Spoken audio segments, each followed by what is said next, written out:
அன்பு பக்தர்களே, ஆனைமலை மண்ணில் சயன கோலத்தில் வீற்றிருக்கும் உங்கள் தாய் மாசாணி பேசுகிறேன். என் வரலாற்றை, நான் உருவான கதையை என் வாயாலேயே உங்களுக்கு விரிவாக ஒரு நீண்ட நேர கதையாக சொல்லப் போகிறேன். அமைதியாக கேளுங்கள். இந்த வார்த்தைகள் உங்கள் செவிகளில் விழுந்தாலே உங்கள் கர்ம வினைகள் அகலும். ஆயிரக்கணக்கான ஆண்டுகளுக்கு முன்னால் இந்த பகுதி அடர்ந்த காடாக இருந்தது. ஆனைமலை தொடரின் அடிவாரத்தில் அலி ஆற்றின் கரையில் இயற்கை எழில் கொஞ்சம் இடம் அது. அப்போது இந்த பகுதியை நன்னன் என்ற குறுநில மன்னன் ஆண்டு வந்தான். அவன் வீரமிக்கவன்தான். ஆனால் அவனிடம் அகங்காரமும் இரக்கமற்ற குணமும் குடிகொண்டிருந்தன. அவன் அரண்மனை தோட்டத்தில் ஒரு அபூர்வமான மாமரம் இருந்தது. அந்த மரம் அவனது காவல் மரம். அதன் கனி மிகவும் சுவையானது, தெய்வீகத்தன்மை கொண்டது என்று அவன் நம்பினான்.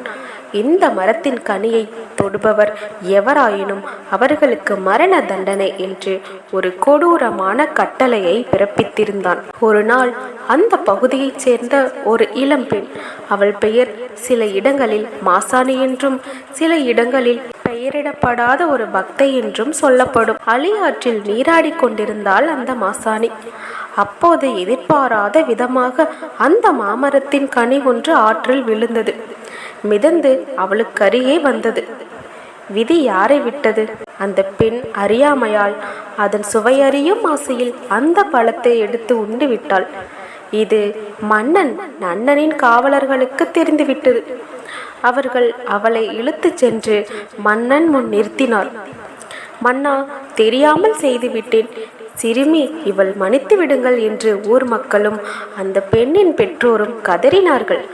என் மகளின் உயிருக்கு ஈடாக அவளது எடைக்கு எடை தங்கம் தருகிறோம் என்றார்கள் பெற்றோர்கள். 80 யானைகளை தருகிறோம் என்று மண்டியிட்டார்கள். ஆனால் நன்னன் மதம் பிடித்தவனைப் போல் சட்டம் ஒன்றுதான், அது அனைவருக்கும் பொது என்று கூறி அந்த பெண்ணை கொலை செய்ய உத்தரவிட்டான். யாருடைய சொல்லையும் கேட்காமல் அந்த பெண்ணை ஊர் எல்லைக்கே கொண்டு சென்று கொன்று போட்டான் அந்த பாவி. அநியாயமாக கொல்லப்பட்ட அந்த பெண்ணை மக்கள் மயானத்தில் அடக்கம் செய்தனர். ஆனால் அந்த பெண்ணின் ஆத்மா சும்மா இருக்குமா? அநீதிக்கு எதிராக குரல் கொடுக்க வேண்டாமா? அந்த பெண்ணை அடக்கம் செய்த இடத்தில் மக்கள் அவளது உருவத்தை மயானத்து மண்ணிலேயே கிடந்த கோலத்தில் பிரம்மாண்டமாக உருவம் செய்தனர். தலை வடக்கு நோக்கி இருந்தது, உடல் தெற்கு நோக்கி நீண்டிருந்தது. அவளை மயானத்து சயனி என்று அழைத்தனர். அதுவே மருவி மாசாணி என்றானது.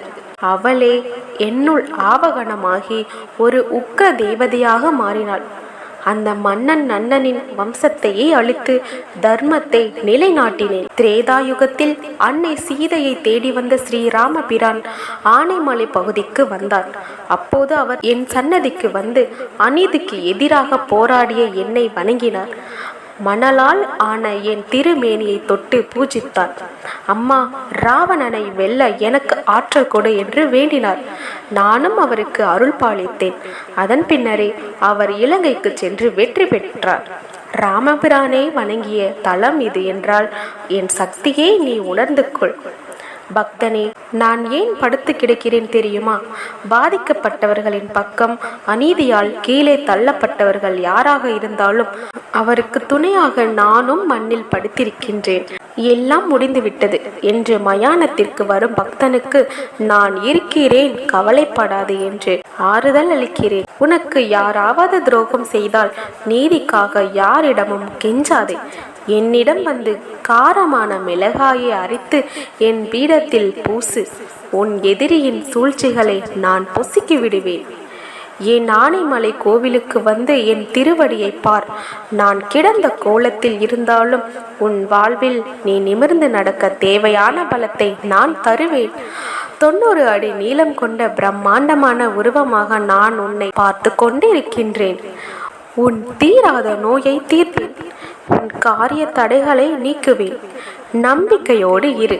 நான் உன் தாய், உன்னை காக்க விழித்திருக்கின்றேன். ஓம் சக்தி, பராசக்தி.